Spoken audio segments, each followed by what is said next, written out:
এখন আমি আমার ময়না পাখিকে যে খাবারটা খাওয়াচ্ছি সেই খাবারটা হচ্ছে এই যে এটা ও খাবে এখন।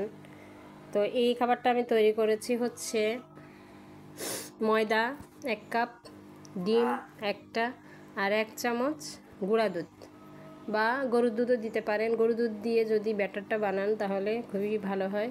তো একটা ঘন বাটার তৈরি করে ওটা আমি ওর ভিতরে 1 চামচ তেল দিয়েছি, সয়াবিন তেল দিয়ে আমি এটাকে তৈরি করে নিয়েছি। নিয়ে এখন আমি আমার মনকে খাওয়াচ্ছি। মন এই খাবারটা খুবই পছন্দ করে। ওয়াও, পড়ে গেছে, বাবা পড়ে গেছে, নাও আরেকটা দিচ্ছি, নাও। আমার হাত থেকে কিন্তু খাবার নিয়ে নিয়ে খাবে, খাঁচা খুলে দিলেও খায়। তো আমি এই যে এভাবে করে খাওয়াই দেখো খাওয়ার জন্য। এটা খেলে ওরা অন্য কোনো খাবার আসলে খুবই পছন্দ করে ও খাবার। ময়না পাখিকে আপনারা যদি এই খাবারটা বানায় খাওয়ান, খাবার কেনা লাগবে না। আর এর সঙ্গে আপনি মাছ দিতে পারেন চাইলে। মাছটা একটু ম্যাশ করে সেদ্ধ করে এই আটার সঙ্গে যদি দিয়ে বানান তাহলে পাখির শরীর অনেক অনেক ভালো থাকবে।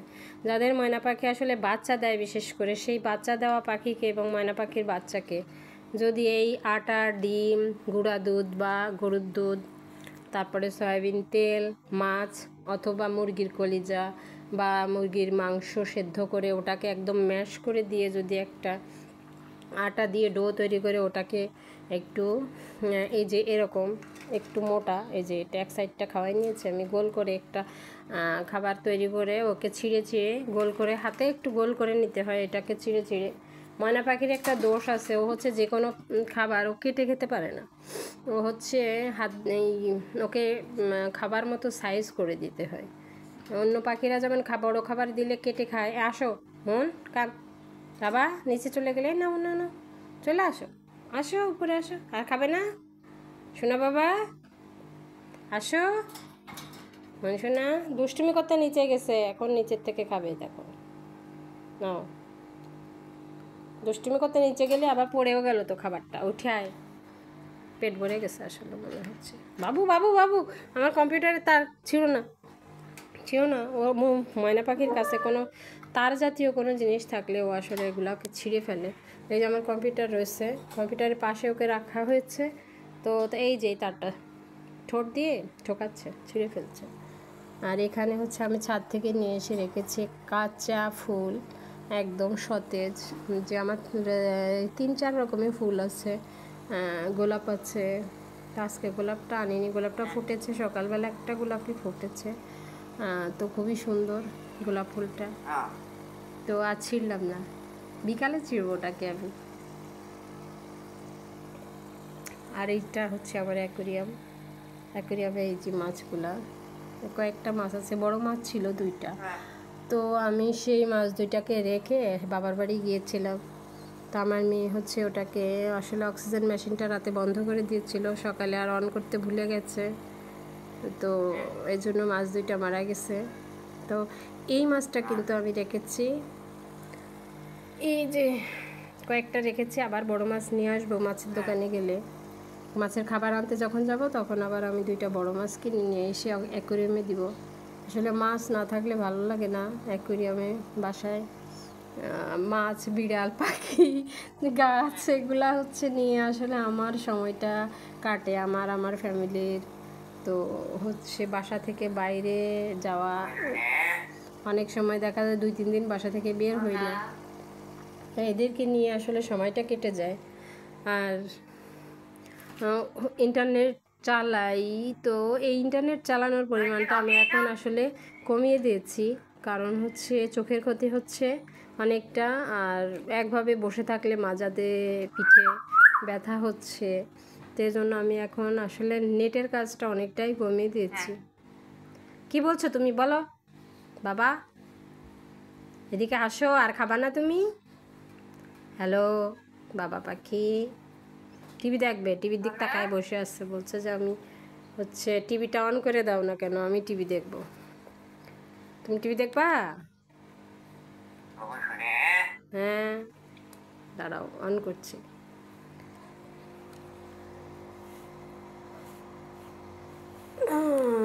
ইউনুস হচ্ছে ইন্টারন্যাশনাল হিরো, তো এই ইন্টারন্যাশনাল হিরোর সাথে ভারতের যেসব আসলে কমন হিরোরা তার পেছনে লেগেছে, তারা কিন্তু আসলে ওনার সঙ্গে পেরে উঠবেন না। ওনার পিছনে লাগলে হচ্ছে হাসিনার মতো অবস্থা নরেন্দ্র মোদিরও হবে। কিন্তু নরেন্দ্র মোদি সাহেব, আপনি রেডি থাকেন। আপনি যেভাবে হিন্দু আর মুসলিমকে আলাদা করছেন, হিন্দুদের শত্রু তৈরি করে দিচ্ছেন মুসলিমদের, আর মুসলিমদের শত্রু তৈরি করে দিচ্ছেন হিন্দুদের। ভারতে কিন্তু এতদিন হিন্দু মুসলিম বেশ ভালোভাবেই ছিল, কোনো প্রবলেম ছিল না। তো আপনি এবং শুভেন্দু মজুমদার এসে হিন্দু আর মুসলিমকে আলাদা করে দিচ্ছেন।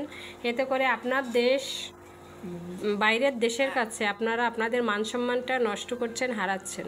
আমাদের দেশেও আমরা হিন্দু মুসলিম খুব ভালোভাবে মিলেমিশে ছিলাম। কিছু কিছু ক্ষেত্রে প্রবলেম হয় হিন্দুদের সাথে মুসলিমদের সাথে, তার কারণ হচ্ছে যেই সব হিন্দুরা আসলে রাজনীতি করেন তাদেরই আসলে প্রবলেম হয়। তো কোনো হিন্দু যদি আওয়ামী লীগ করেন তাহলে বিএনপিওয়ালারা স্বাভাবিকভাবেই তার পেছনে লাগে, আবার কোনো হিন্দু যদি বিএনপি করেন তাহলে আওয়ামী লীগের হিন্দুরা তার পেছনে বা আওয়ামী লীগাররা তার পেছনে লেগে তাকে কিভাবে তার 12টা বাজাবে সেই চেষ্টা করে। কিন্তু সাধারণ যেসব হিন্দু মানুষ এবং মুসলিম মানুষ আমরা পাশাপাশি একসঙ্গে ছিলাম, তাদের পূজা হতো, আমরা পূজাতে আনন্দ করতাম, মেলায় যেতাম, তো তাদেরকে খুব সম্মানের চোখে দেখতাম, তাদের ধর্ম পালন ভালো লাগতো। কিন্তু এখন আর আসলে ভালো লাগে না। আস্তে আস্তে শ্রদ্ধাটা চলে যাচ্ছে হিন্দুদের উপর থেকে, মুসলিমদের শ্রদ্ধা যেমন চলে যাচ্ছে, আর মুসলিমদের উপরও হিন্দুদের শ্রদ্ধাটা চলে যাচ্ছে। আর এই যে নরেন্দ্র মোদি, আপনি যে বাবরি মসজিদটা ভাঙলেন,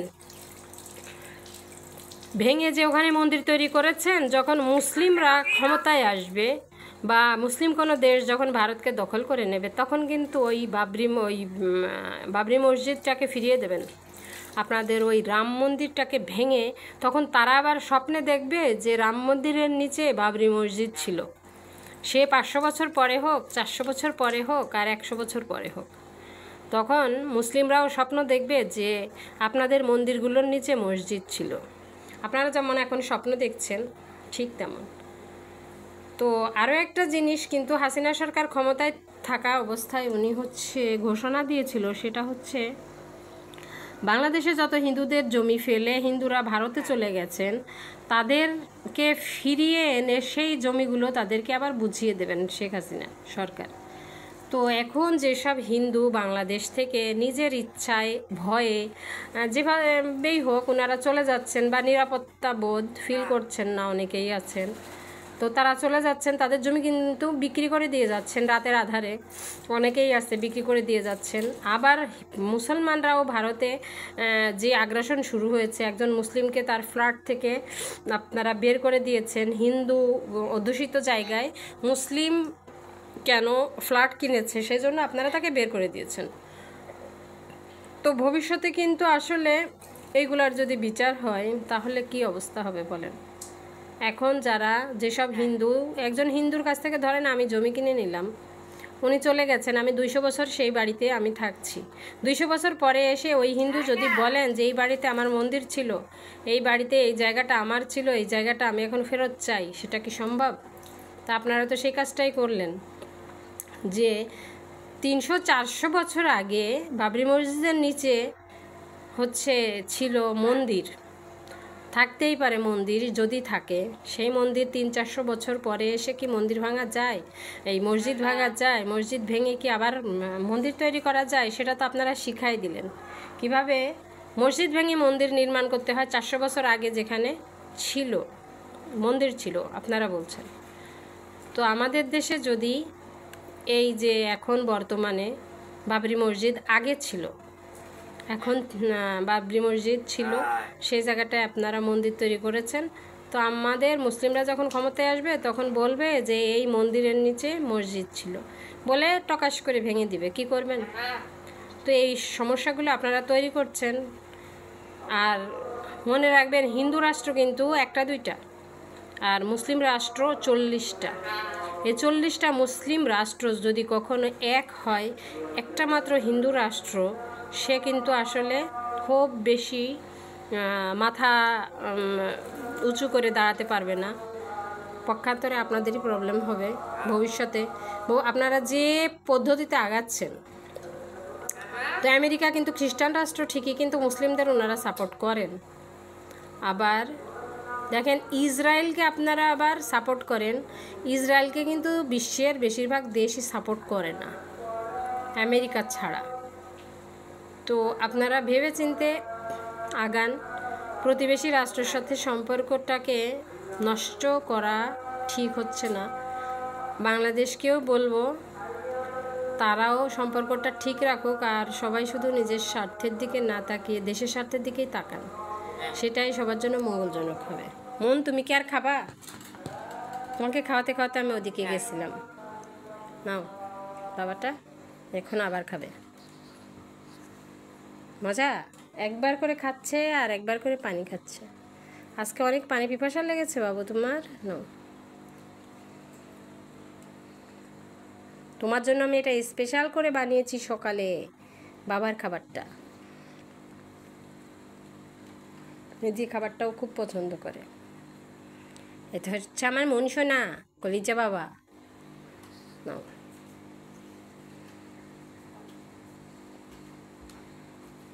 বাবু পাখি।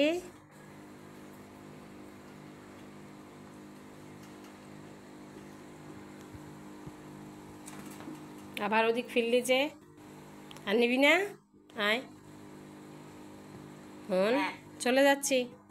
নাও, খাম খাম খাম, নাও, এই যে দিয়েছি, নাও। ছোট হয়ে গেছে খাবারটা, নেবা না? ওরে বাবা, মুখ পরিষ্কার করছে। নাও বাবু, নাও। আর নিবে না, চলে গেলাম। আল্লাহ হাফেজ, পেট ভরে গেছে তোমার। আল্লাহ হাফিজ। আমাদের চ্যানেলটা সাবস্ক্রাইব করবেন, লাইক দিয়ে পাশে থাকবেন। আসসালামু আলাইকুম।